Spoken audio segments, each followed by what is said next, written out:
Oh, Congolais, lèvons-nous, unissons-nous et bâtissons notre cher et beau pays. Alléluia.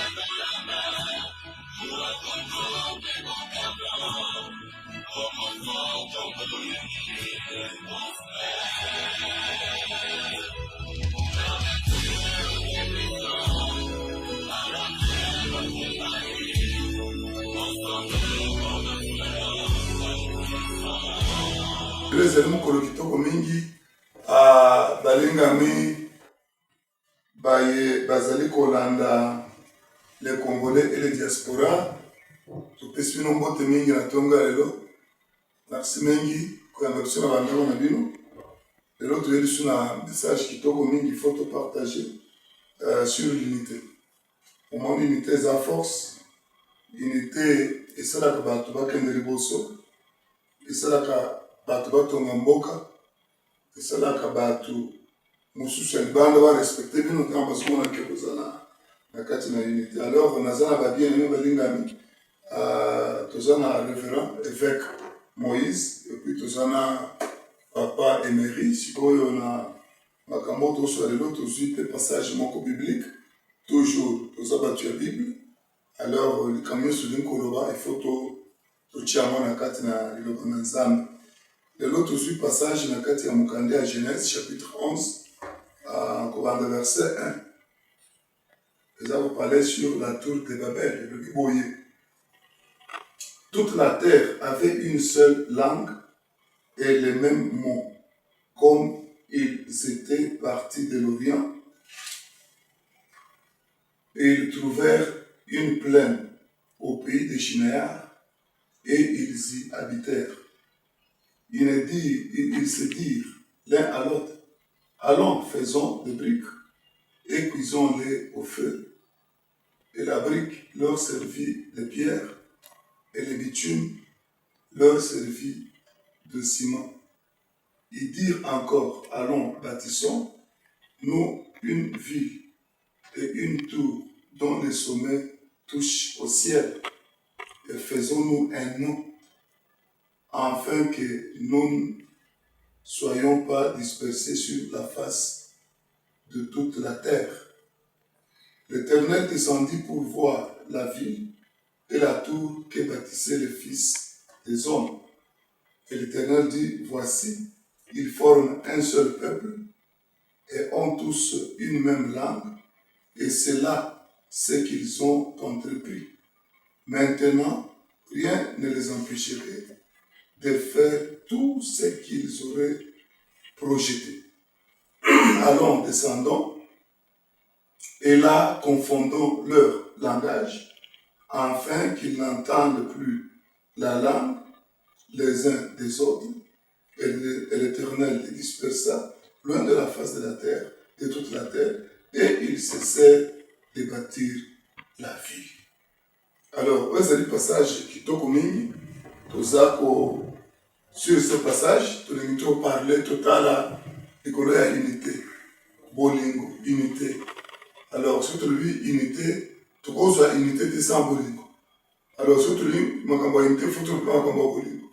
Donc, bolingo, on n'est pas unité. Alors, si quoi unité, et puis c'est la victoire. Unité, et puis c'est la réussite.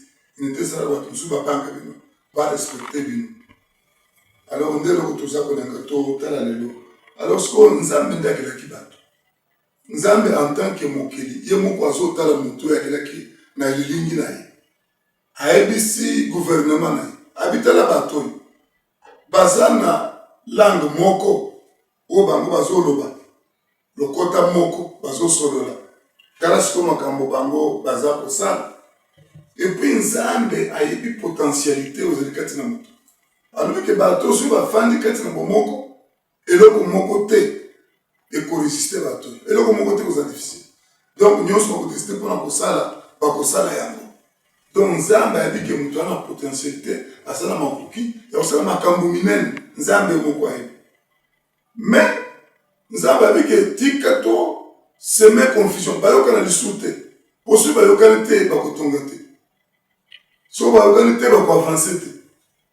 Alors tango a difficile minoko na bango bazoyoka lisu te mosala estopaki mpe eloko moko esalamaki tala papa Moïse oyo nde likambo naza kolinga tosolola lelo yo olingi koloba nini mpona ndi yo ozali décortiqueur monene ya maloba na nzambe mekala na kosunga biso na passage oyo yo ozomona ndenge nini sur l'amour et l'unité ozomona na sepele mingi docteur mpona sujet monene boye tozolobela lelo likolo ya Kongo mpo omoni nzenge tolobaka toujours que ata so toza libanda mitema eza na mboka epuis quand toza kotanga ya quand Kokombo partait en Europe histoire de Kokombo l'étudiant noir son père lui dit l'aigle plane au firmament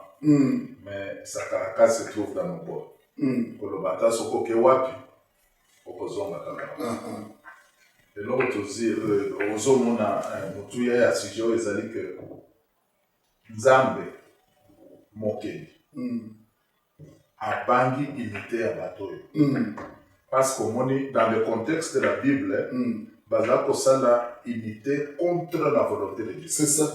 Mais malgré que ezalaki unité contre la volonté ya nzambe ezalaki na impact makasi ti nzambe alobi soki totaleli likambo bien te bato oyo bakosala oyo nyonso bazolinga kosala c'est-à-dire eza na puissance na kati ya unité motu nyonso oyo alingi akende liboso il faut comprendre que nakokende nga moko te. C'est ça. Il faut nazala na bato mpo nzambe apesi yo moko te biloko nyonso olingi mpona kokoma bisika olingi okende. Il y a toujours des gens na banzi ozokanisa mokolo mosusu tozala kosolola tolobi so totali na biro bisika tofandi tomeka kotala combien de gens bacontribue tofanda na kimia boye. C'est ça.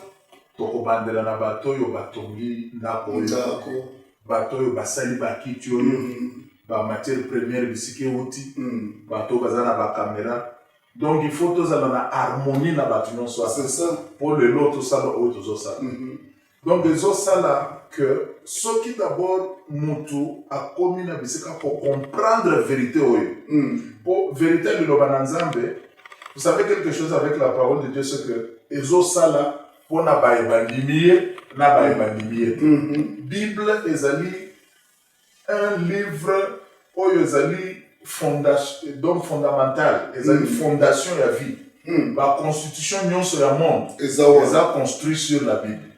Alors sikoyo oyo makambo tozoloba eza te kaka mpona bayebandimi ezali vérité oyo okoki te kokima mosika na yango mpe osala mpo tata Moïse tala nano tala nano okesio tolobi ke tokende par exemple na bato oyo bandimi te ndenge ozoloba wana bo bato oyo bandimi te yo tala nano par exemple esika unité ezali te na kati na bato oyo bandimi te par exemple okomona kaka avancement ezali te exact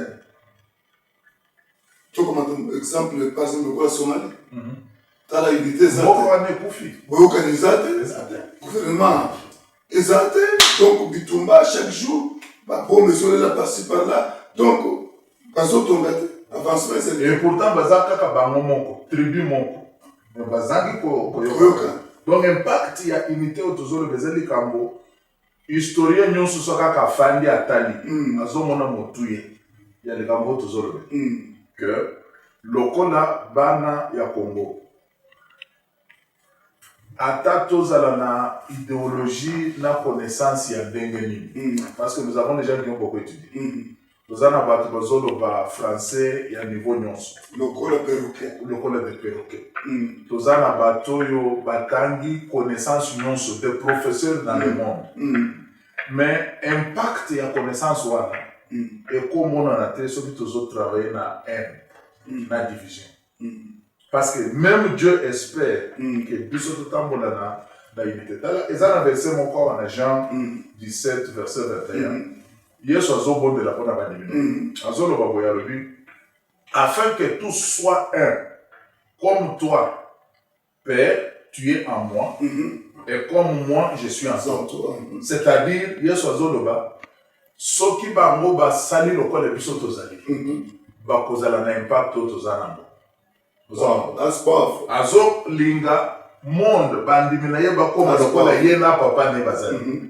Alors il dit ceci que afin qu'eux aussi soient un en nous, pour que le monde croie que tu m'as envoyé. Monde est kondimela binote, soki boza divisé. Impossible. Principe biblique. Alors on dit que le principe wana ezosala na côté ya molimo pe na côté ya mokili. Même ba investisseur. So le ba na mboka na bino. Ba moni que boza difficile. Boza na bozo kanate. Boza na bitu. Bakoyate. C'est-à-dire même monde est kondimela binote. Kondimela binote. C'est ça que je dis. Mais quand on continue à le voir. En tout cas, ils ont sujet moko, ils ont vraiment opportun pour la mboka na biso. Nde toza na besoin na bo unité. Quand tu as le chapitre Genèse 11, tu montres que c'est une révélation. Parce que le monde est qui unité jusqu'à ce que nous avons révélé dans le chapitre 11. Vraiment. Le monde est qui unité. Donc, ensemble, lobby en gros, peut découvrir que l'unité est là, il y a bien. Mais ceux qui sont contre volonté ensemble, ils sont ratés. Donc, on montre que l'unité est la force. Yango ozomonaka nini na doctrine na doctrine ya babelge balobaka l'union fait la force. Babelge bayebaki yango. Alors nanapesa exemple moko ya deuxième guerre mondiale. Tango Hitler abandi koconquérir Europe nyonso, ezalaki mboka na armée nango. Abandi conquérir, à côté, je pense qu'abandaki na Luxembourg, à conquérir facilement, à côté na Suisse, à côté na France, à occuper Nyoso. Mais à côté occuper Angleterre, parce qu'il y avait maille des bandeaux séparés. Mais oui, pourquoi il a échoué? Et ça pour la contre-attaque au Salamaki. Et contre-attaque, on a Ezalaki, fruit à unité.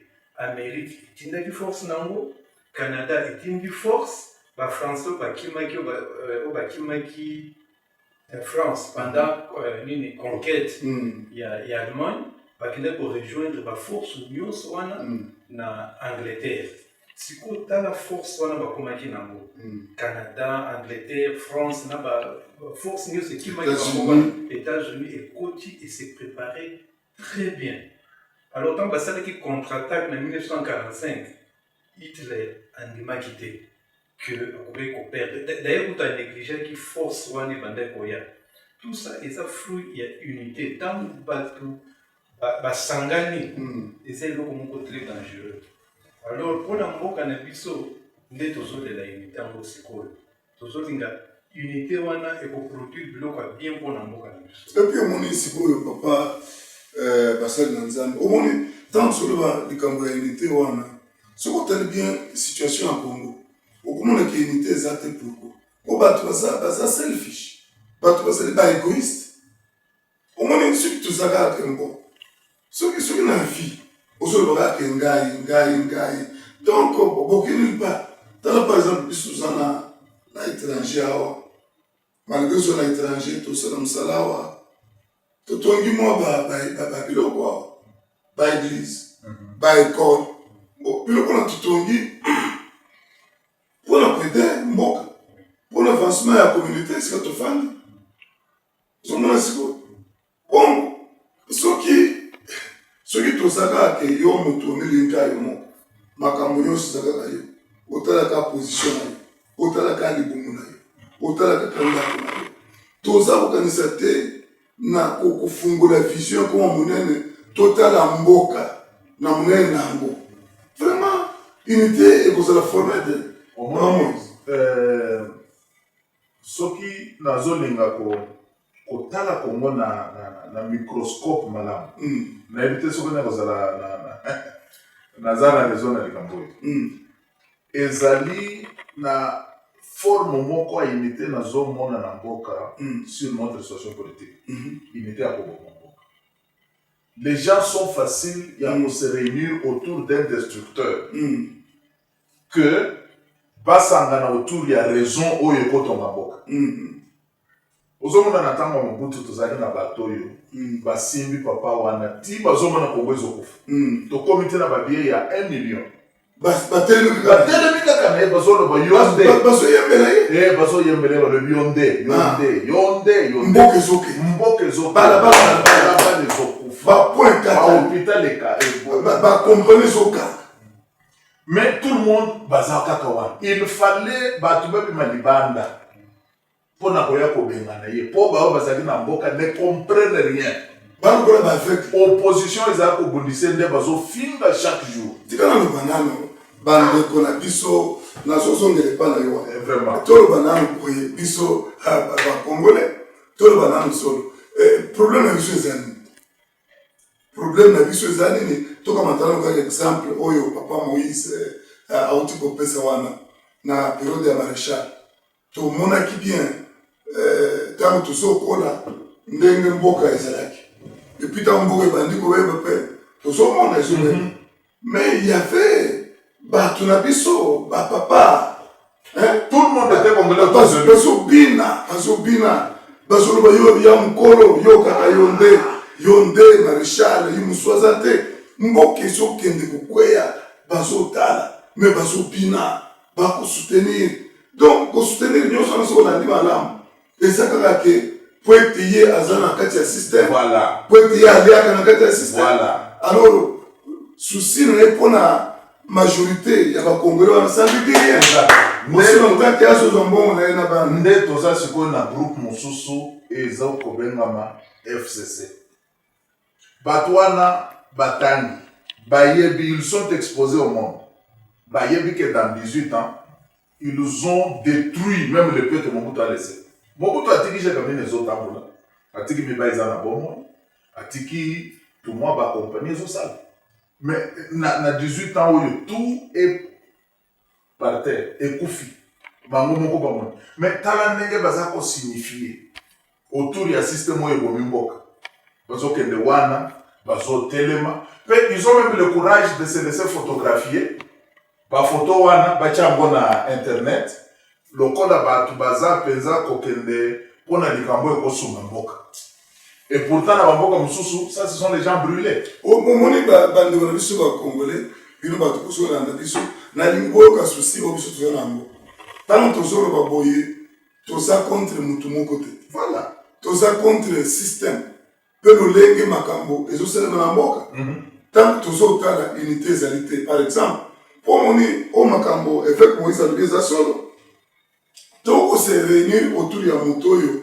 aza kodétruire te quand même ok tokose réunir autour ya système oyo toyebi ke ezokoma mboka te so tolobi likolo ya système tozotala na kati ya système tozomona corruption totali na kati ya système tozomona injustice intérêt ya peuple eza okokende te na parke boye bapesa yo justice olonga il faut ofuta mbongo il faut corrompre bakobotolo ndako na yo babotolo lupango na yo ekei yo ozotala na miso po ete moto ozobunda na ye wana aza na mbongo donc soki otali bien système eza vraiment par terre système eza corrompu alors sikoyo ntango tozotala biloko ya ndenge wana il faut to créer quand même système mosusu ya sika alors système na sika ekoya kaka na bato ya sika ndenge tozwi président ya sika wana aye sikoyo il faut sikoyo kopesa quand même chance koloba que non voilà biso na ntango na biso on a fait ce qu'on pouvait faire gloire à Dieu alors ye mpe azwi tika mpe acontinue ndenge akocontinue tomonaki yango par exemple awa na mboka tozali na Kenya par exemple alors ntango président Moi azalaki wana il a fait des choses soki otali bien omonaki eza na bamakambo asalaki ya kitoko surtout kotonga baekole parci par-là bamakambo moko ya bien alors ntango abimi oyo alandaki c'était Moi Kibaki alors ntango Moi Kibaki azwi abandi kotonga babalabala banzela tonga banzela tongi banzela donc alelie mboka mobimba ekomi vraiment okotambola na balabala ozomona keno naza na mwa na Maputo mais eza kaka na Afrika ntango ye alongwe ntango mpe alongwe ntango d'abord Moi alongwe akendeki na ndako afandi asuki mpe na makambo na ye atiki makambo meme ya politike bon ntango oyo mpe ayaki Moi ntango mpe 10 ans na esili azongaki na ndako alobaka meme te tokaka ta te kutu mituna qu'est-ce que azana nous bien ça ba dicté azakaka Aza. mais ça kuna na mboka na ya fande na ya mususu ya sui asala musala mo oya biso soki ndeko abimi ndenge Joseph abimaki wana asalaki eloko malamu mingi mpona kobima mais soki otali malamu eza Joseph te papa eza kaka bandeko oyo bafandi autour na ye wana eza bato bafandi autour na ye wana po bayebi ke non soki survie na bango eza kopandre na ye donc nde omoni bato baza wana bakuse mais eloko nga akosenga ezali ke vraiment nzambe asunga ye Joseph d'abord acomprendre ke bato mingi oyo toza na bango na groupe na biso wana abato malamu te eloko ye aza kosala wana ezali ke bato wana bakotya ye na libulu mbomoni bato wana oyebi teke bato wana nde babisaka meme Mobutu c'est ça bato wana baza kobina même Félix Mobutu akeka kokufa na même Félix puis atire attention te bakokela Mobutu balobaka tout flatteur vit c'est ça c'est celui qui l'écoute. Donc au moins la Bible est dans le Proverbe 15-27. Flatterie. Pour deuxième séance de M. Zalobi, tu vas parler pour la flatterie. Mon livre en musique est côté ça flatterie. C'est ça, flatterie. Donc ozokuta mutu azoyemba il faut avoir que la moninga peut-être $100. Siko eloko wana ekomi lokola culture. Ekoti partout. Donc tu peux vendre intérêt général à Batunonso pour $100 aux autres. Ce n'est pas ça. Au moins, il y a des gens qui ont Mobutu, il y a des gens qui ont ministre des Sports. Toi, il y a des gens qui ont bon trop.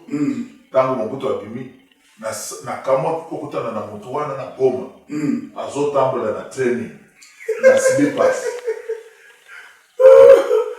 Bato toza komonela musika ozobanga sikoya wazotambola faible tomoni bango na pembeni alors oyebi moto bana bawande basimbaki mapata na ntango Mobutu sikoyo tala ye wana azotambola azokende ntango ya rébellion koluka mosala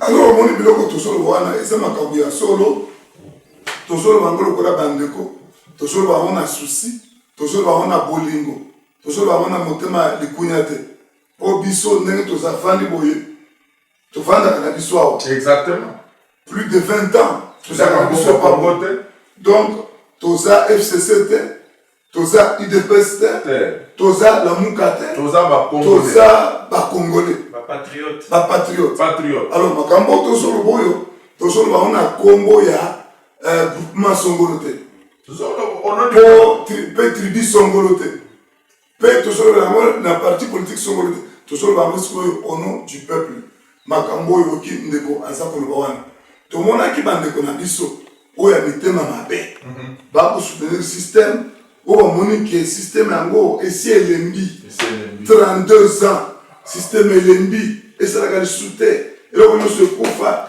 ezaire ekufa biloko nyonso epanzana eza koexiste te alors okomonaka bandeko aza wana baza kobina nyonso wana omoni ke moto azotala mboka te azotala peuple te azotala libenga poshe na ye moko eloko nini akozwa epa maréchal atie na poshe na ye mpo na famille na ye il faut tokoma quand même na niveau moko eke okokocrée eloko tobengi na anglais awa legacy papa Moïse osali mwa legacy tolo osali mwa eloko moko boye ozosala yango keno même génération future okoya quand même bakanisa keno na existaki eza kaka kovivre yo okufi mpe okeye lokola bandi mo bayaki na mokili quand même c'est pas ça soki moto obimi mokili bagénération ekoya quand même histoire ezala olia kotika géographie nakutanaki na papa moko naza na goma nde mentalité ya congolais wana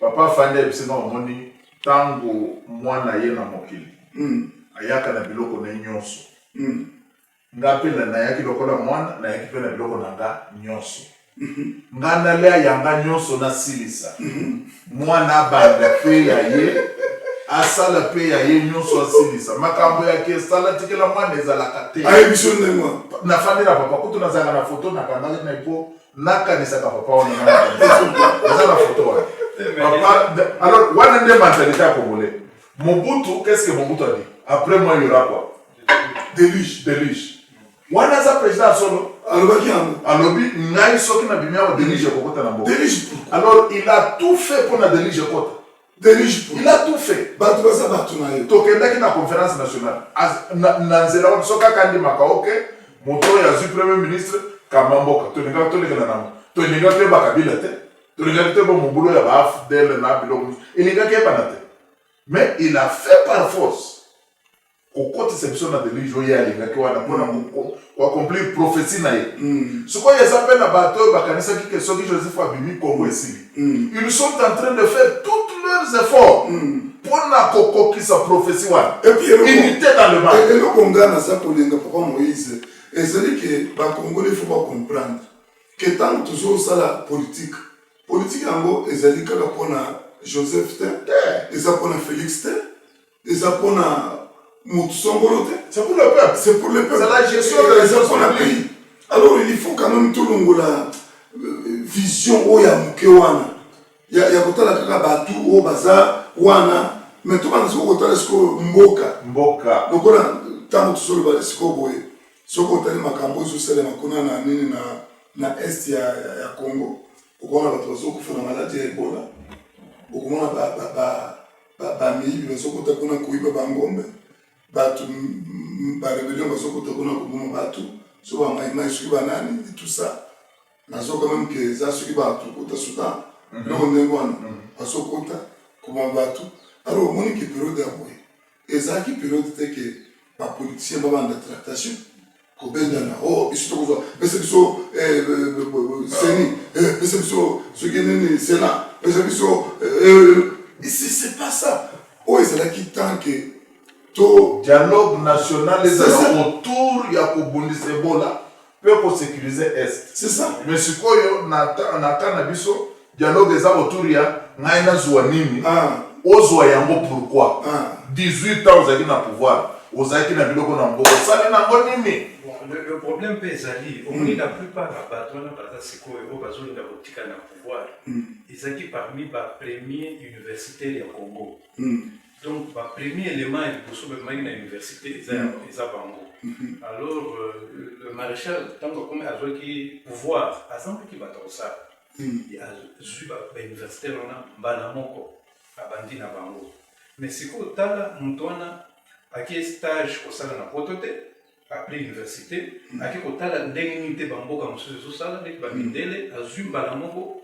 Aïe à côté d'un gouvernement. Imagine-toi ce qu'on a un gouvernement, ça la pratique, il y a immoralité, c'est-à-dire aux respecter la loi et qu'on ça la manamboka, par principe et qu'on ça la maté, ou qu'on ça la ndenge nayo, comme il y a vide. Ndenge Bible les autres, Proverbe 15 chapitre 27. Malheur à un homme qui est avide de gain. Donc, il y a au moins que les chefs de Bango, ça peut regarder pour tout tel.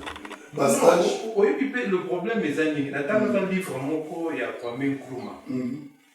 Kwame Nkrumah, il a écrit The Challenge of the Congo, le défi du Congo. Le défi du Congo, il a dit que l'homme congolais, tant qu'il y a indépendance, il fallait quand même qu'il y ait des stages. Tout a été pendant une période de mon coin qui a été tout le monde nous avons même les Congolais qui ont étudié à l'étranger. Je pense qu'en France, tout ça. Parce que au moins, les troubles là, on a tous un secours. Et on dit 30 ans, 40 ans après. On a comme un régime. C'est quoi, il pratique, il y a bien il y a moralité bien comment ça la pratique, il y a gain. C'est quoi, pour entourer le président Mobutu, quand on a même pratique. Laurent Aye, Joseph Aye, même pratique. Oui, c'est du saut de l'eau. Oui, c'est du saut de donc, ça pratique mon pour nous la bango et comme. Mais Ghana, mon d'abord, le qu'on a surtout, mon thème y a congolais, une mentalité y a congolais. Ce qui est pour changer, c'est mon frère. Tu connais yemba nzembo, tu so yemba. Docteur, Tozana na pays local Éthiopie en Afrique. C'est un pays non colonisé. Éthiopien a Bengana qui Mondele. Mondele a Zanga Kokota Pezana. C'est nakanisi le seul pays africain non colonisé. Mais avec leur propre système, Éthiopie et Télémi parmi les meilleurs de l'Afrique. Télémi. Sikoyo, nakanisi biseka tokomi. On ne peut pas, n'est-ce pas, dire que notre malheur est à papa. Parce que le père nous ont fait enseigner. Totangi, toyebi kolega bango. Totangi pourquoi? Pour que tous ala na makoki ya ko refaire oyo bango bazanga kosala. Génération ya siko eza na Congo boy. Tala ba Félix, ba Mbemba, c'est la génération ya sika. Batu nyonso oyo bazanga ye Kabila wana ba Fayulu, tous ces gens là baza génération ya sika. Batu nyonso oyo tozo tango oyo ba fandi, ba tamboli poto yo, ba tamboli partout. Ba yebi ndenge système ya malamu zo sala. Ba yebi définition politique. Bazanga éthique. Et voilà, nous parlons de l'éthique. Parce que maintenant, ils ont dit intérêt personnel des osas. Intérêt personnel. Mais ils n'ont pas appris des leçons. Bokasa a pillé en Bokanaï. Azumboka nyonso, mbongo nyonso avec côté en France. Tango Bakimisi a fait qu'on en France. A fait en France combien de temps? Après quelques années, mbongo nyonso ici, bakate lié courant, bakate lié mal, bakate gaz nanda. Personne ne lui dit rien. Bokasa fandika boye, maïezate, courezate, carburant, minité, alors il y a pas de c'est comme ça qu'il s'est ramené lui-même dans Mboko ya pour aller être enfermé là-bas.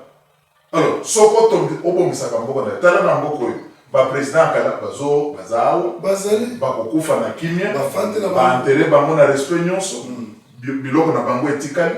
Oya biso kokota kaka moto aza na Congo compagnie na Chine. Moto aza na Congo compagnie na Afrique du Sud. Moto aza na Congo bana famille tout abwaki soki wapi. Parce que tozo traité Congo lokola bilanga. Lokola bilanga. Ba mindele bango moko bazo na Congo lokola champ. Nous avons eu tu as UN bazo le monde pense que Congo il faut tika le sous-développé parce que ceux qui mineraient à Libande aussi là pas à Congo. Alors nous-mêmes les Congolais, nous avons appris, nous avons acheté mentalité wana. Tous autres traités mboka na biso lokola bilanga. Lokola bilanga. Et puis tous ça pour vivre na Congo lokola bapaya. Exactement. Et ça lokola mutu moko aza koyiba akimake. Donc c'est ça aux Congolais. C'est ça lokola mutu afandi pa na ye et ça là à l'aise, osé pa na yo, ça là à l'aise. Otonga mwanda ko na yo, otongi mususu, ozo préparer sur pension na yo, zawana. Ça la recherche, docteur. Nigeria, Kenya, Bamboko Mususu, revenu oyo zouta na ba diaspora. Kozonga na bamboka na bango. Ezali des milliers et des milliers de dollars. Ouais, ça coûte en diaspora. Ezouta na diaspora, kozonga na bango. Ça la recherche à Congo. Oye ba combien de Congolais à l'extérieur? Bazo zongi sa bomengo na bango. Parce que pour un Congolais, soko bimi Congo bimi na life. Bimi na. Alors soki yo moko so. Oye ke na zaki na mutu moko boye, za ofanda na kayola na kotanga Congo. Un jour, azu visa kende na Espagne. Aïb Singabi, Nzamba Swingai, Nazuk na Lifel. Alors, nous et là, comment essayer pas trop comprendre les arbres. Nous ne refusons pas que pour le moment, ils ont un moment difficile. Tous autres découragés, t'es mon truc, ceux qui Nzamba Swingai au Bima, au Boyerobi. Mais là, tous autres là-bas, Bima yeba que Nazok ne koloka. On a voyé pour stabiliser. C'est ça. Aux autres qui est libératé. C'est ce que les autres font. Et nous, on n'a pas fait. Alors, mentalité, on attend que les autres na kokola. Et moi, non, mon isiko bisuko, tout ça, déjà comme ça. Tous autres, on a Kassala, tous autres, on a Kinshasa. Et puis, tout ça, peut-être Félix a organisé biso la diaspora. Que celui qui a un Kin, c'est moi terrain. Exactement. La diaspora, alors, les autres Zuana, Toto Ipe Baekol. Exactement. Toto Imwa Biloko Mike. Par exemple, dans le Congo, il y a tout le monde pour les autres à la Sony, ils ont vacancé les autres à Mboka, ils ont dit Biloko les autres à la Sony. Dans ce pays où nous sommes, au Congo, il y a une église, il y a un ministère qui a 2 ans, 3 ans. Église. Église. Aux autres, il y a peut-être 3 branches. Dans chaque 3 branches, il y a un Baekol. Bana bazotanga bato bazozo basalaire yo tala na Congo ba église oyo yakala bimisa catholique bimisa ba protestant bandingo mususu nyonso loka église moko mibale ezalaki offrande batyala mabemba mituka ya minene offrande baveste bandako bamosusu bafamille evanda biso na kongo te c'est ça eza na putu sikoyo yo ozosupporte famille na France na économie ya Congo kouta na poche ya bapauvre bakompagnie eza te donc ozokuta que nous devons refaire notre mentalité congolaise. C'est vrai. Nous devons d'abord aimer notre pays. Totika kofanda na Congo lokola bapaya. Mupaya zoya zoyiba. Yo pe zoyiba Congo zo bwaka na poto. Totika kofanda lokola ba voyager. Voilà, ozo fanda lokola fanda. Et ça somba pasteur. Oza na église pasteur. Si kanisa ton école. Kanisa pe communauté kanisa communauté retourne à la communauté. Ça na hôpital. Oyo ba pri il y a biloko kozala moins cher. Toza na gouvernement sika. Senga gouvernement naza na hôpital awa. Na lingina bana ko mema bakisi, bo pesanga taxe free, exemption ya taxe. Okotisa bana mboka basungama. Oyo ya biso eza lokola moto aloka biso ou bien ezali I don't know. Na wakati moko azolo babike ndoki aloka Congo azana na bomo. Pe azana makasi azana malaria te. Azangui. Babina na kufata azana na bomo. Oh God! Oza pesa biso likambo moko akokama mingi. Na lingi ozongela ngo bande ko bayoka. Na likambo ezotala division na niveau ya ba pasteur na ba église na libanda mboka. Oui, na église OK. Omoni même ba président de la République, ba ministre, ba parlementaire, ba tuyon swana. Ba sambe la kanzana. Exactement. Ba kanzana pas pasteur. Au pasteur azokola papa sikoyo mbosiko parfois biso ba pasteur il faut toye kolisa bango tutangisa nzela nzambe sasa nzela bolingo nzela bomoko et tout ça mbosiki pe omoni okuti division parmi les pasteurs alors bango bakendo ngana na landaki eloko moko extrême moko pa ba Nigérien bato wana baza vraiment exemple kitoko ya kolanda eza makambo mosusu tokolanda ya bango te. Mais concernant l'unité, ndenge baosala msala bango, mon frère, tala bato wana, soko tali milliardaire ya liboso na Afrique, aza Nigeria. Moto atongi église ya munene na mokili mobimba sikoyo. A Nigeria. Omoni sikoyo. Alors, tala babiloko bazosala. Eza mboka, eza ko avancer mingi. Secret na bango Nigérien so yakutinde konaye, akanga binaye. Il faut pas s'ungana, il faut pas s'aller ensemble, il faut pas soutenir, il faut Congolais monter malikunya. Zouana. Congolais, c'est au Ghana Kinshasa. Au moins l'église a mené des éloignes. Mais à côté de l'église, on a par exemple Mutombo, Bakolobao, Asandoki. L'église monnaie de l'Espérance, Bagat, Oh, Asandoki. Tala Ngoy, Dominique, Oh, Asandoki. Tala Kabundoualez, Oh, Ndoki. Tala Nani Mukuna, Ndoki. Soni Kafuta, Ndoki. Nani Mususu, Mama Olangi, Saki Wana Ndoki. Sikoyo, seki mutu nyonso azali Moïse Mbie, Ndoki. Seki mutu nyonso azali Ndoki. Bongo mutu ya solo azali wapi. Mutu ya solo azali wapi. Et puis kamata mutu yango azoloba ke bato bazaba Ndoki wana. Yebisa ke pesanga preuve. Que songolo azandoki, pesanga preuve. Yo oyo zandoki te. Nini osali na kosunga baninga. Ou bien zaka monoko. C'est ça. Et puis tout na mutu yebisanga preuve oyo zanango que songolo azali Ndoki. Pesanga preuve. Preuve moko ezate. Oh na monaki asalaki misapi boy. Oh na. C'est ça. Alors ezaba makambo wana vraiment biloko wana ezako pesa unité te ozokutana na secteur nyonso. C'est ce qui fait que Bible Zoloba, on n'est pas respecté.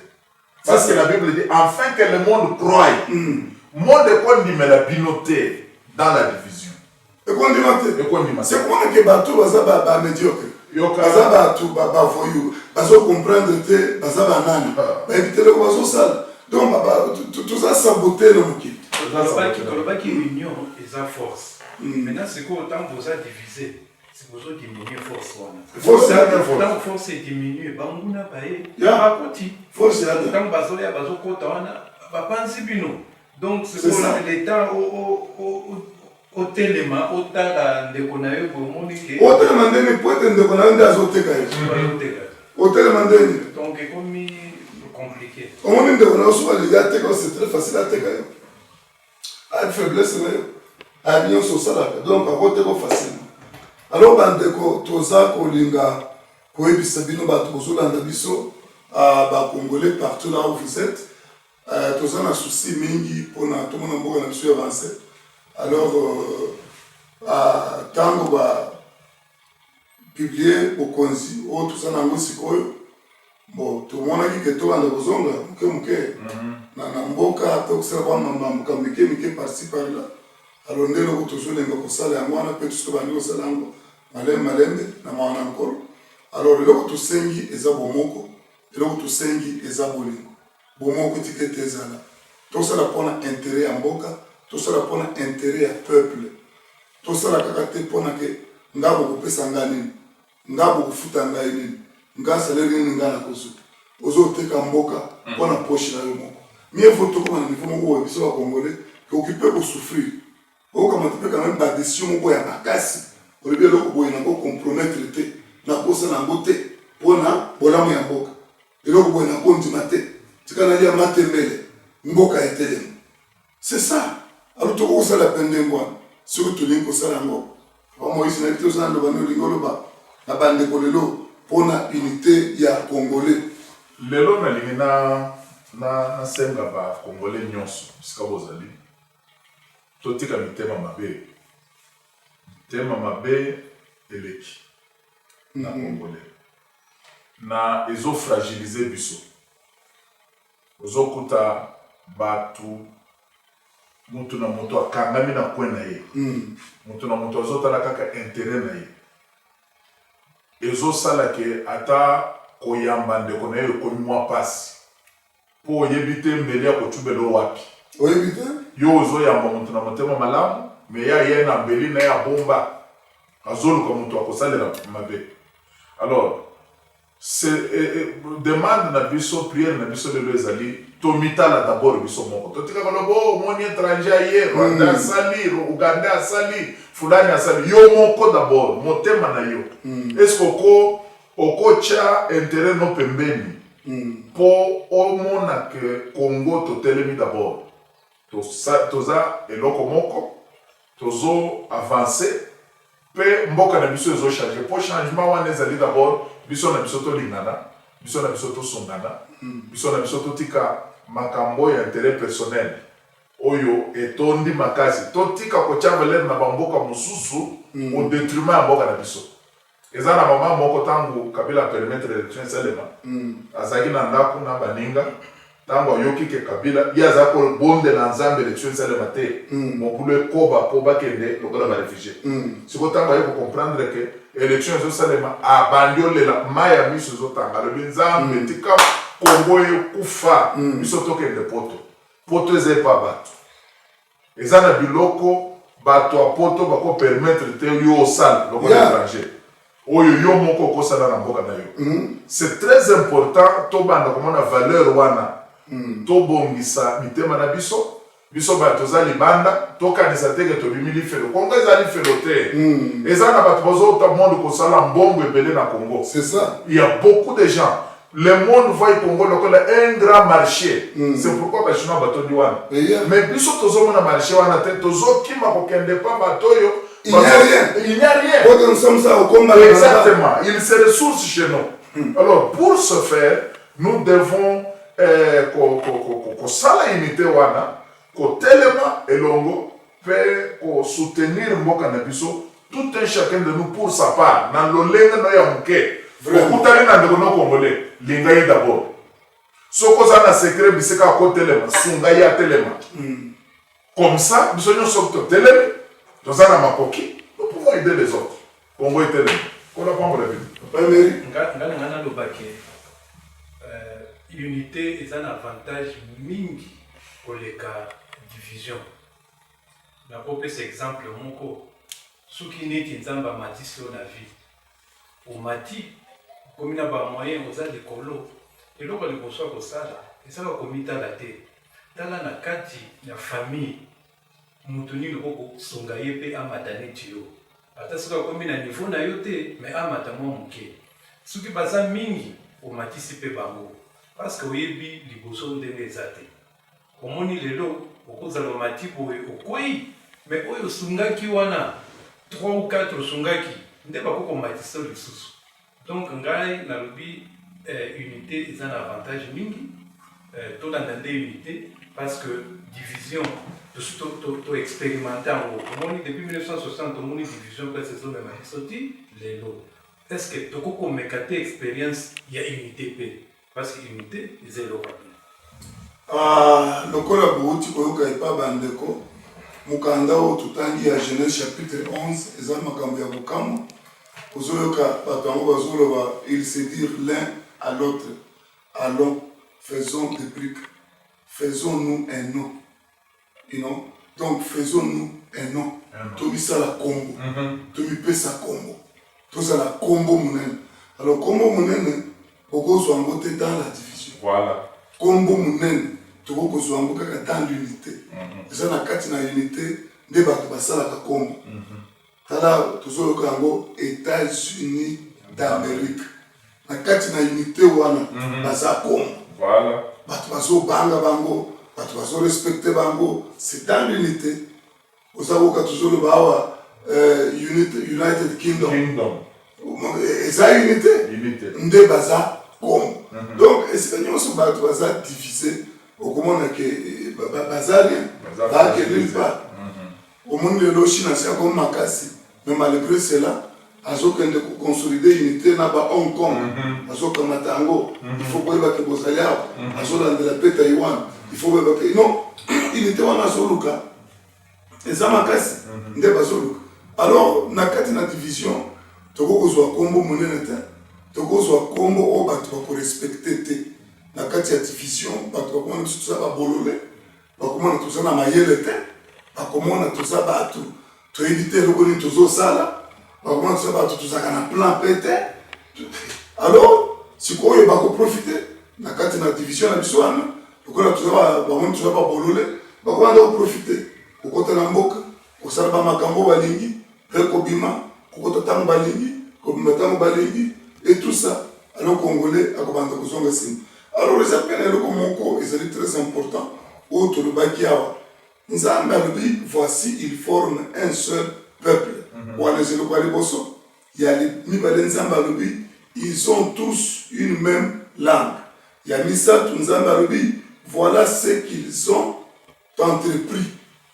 eloko ya mine nzambe abi rien ne les empêcherait de faire tout ce qu'ils auraient projeté wana eza eloko ya mine eloko ya mitano nzambe abe allons confondons leur langage donc ozoka biloko wana eza biloko 5 biloko moko ya motu ya mingi il forme un seul peuple il faut toyeba ke tozali un seul peuple tolongola makambo d'abord ya tribalisme oyo aza mongwandi oyo azali ngwaka oyo azali muluba oyo azali mukongo oyo azali nani mushingombe oyo azali mushi oyo aza murega oyo azali karunda il faut tolongola biloko wana il forme un seul peuple alors soki tozoforme peuple moko toza mutu moko otali ndeko na yo soki auti na bashi olobi c'est mon frère murega otali karunda olobi c'est mon frère mukongo otali muluba olobi c'est mon frère totika biloko ya pamba ya salite ya kolobana otala mukongo wana otala muluba wana otala muswahili totika biloko wana toyeba ke nous sommes un peuple alors na kati na kozala un peuple na kati na bomoko nde réussite na biso na kati na bomoko nde lipamboli na biso na kati na bomoko nde sengo na biso na kati na bomoko nde tokodevelope mboka po te bomoko ekopesa mpe kimia alors kimia ekopesa biso opportunité totonga mboka na biso mpe ekende liboso eloko ya mibale nzambe abi ils ont tous une même langue alors omoni eza parfait même soki ozala bapoliticien oyo baza ya groupement FCC oyo baza ya cash oyo baza ya lamuka oyo baza soki ya groupement nini eza na makambo soki etali intérêt ya mboka toye ensemble Ce qui m'a camboté intérêt à Mboka, ils allaient te prendre la cash, ils allaient te prendre FCC, ils allaient te prendre la Mouka, pour être Mboka et Kozala, mon.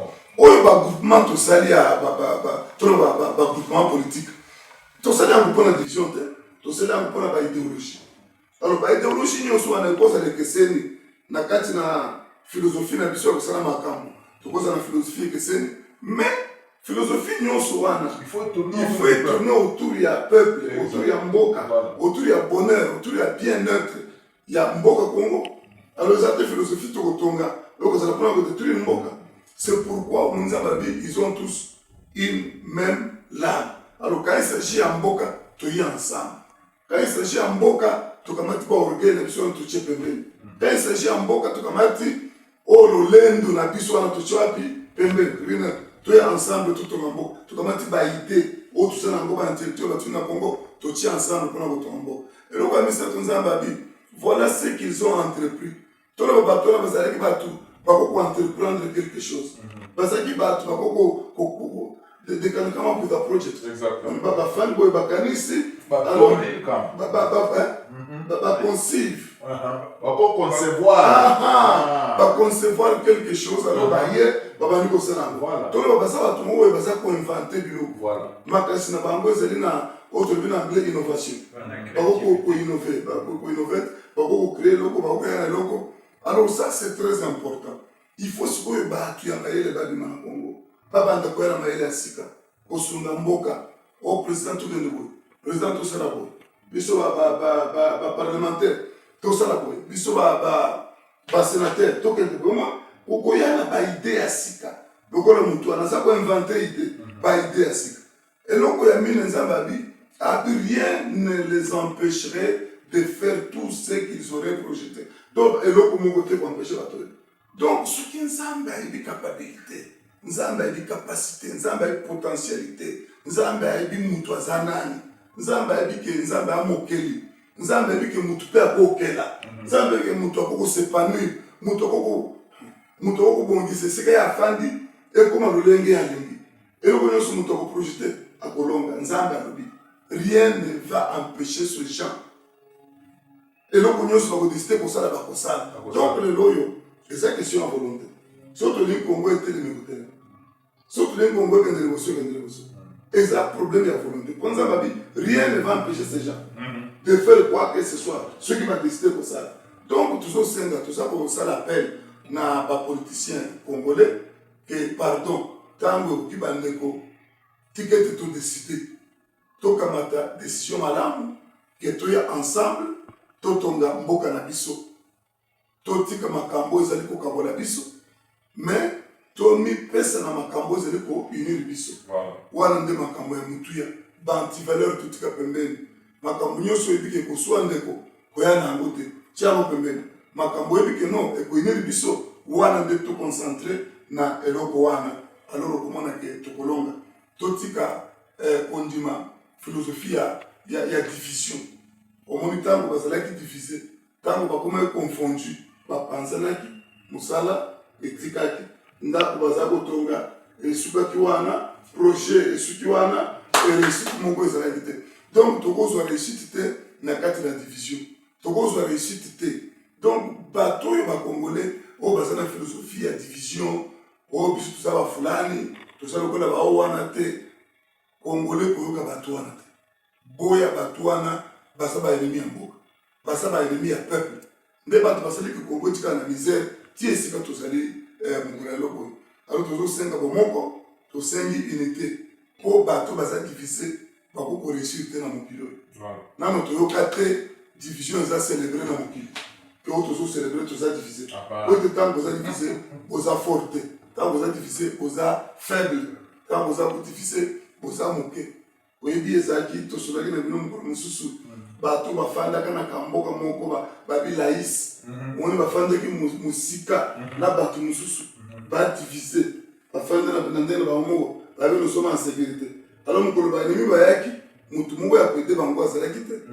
Alors unité fait la force. Quand toza uni toza lipamboli oyo nde makambo te tozalaki nango mpona oyebisa bino lelo. Alors tant toparle likolo ya bapoliticien tokoloba lisusu mpe me mpona bamusicien papa Voilà. bamusicien mpe bayemba mpona komoko ya tokolobela conséquence ya flatterie oyo bamusicien bakotisi na lobi le programme ya na lobi programme ça c'est très important parce que eza na bandega ebele flatterie esali nous devons dévoiler ces histoires mpona tobanda mpe koguide bamusicien na biso bayebe biloko nini koyemba kodénonce biloko ya démagogie ya bantivaleur vraiment merci mingi bandeko alors lelo c'était comme ça que Dieu vous bénisse papa Maurice Hallelujah.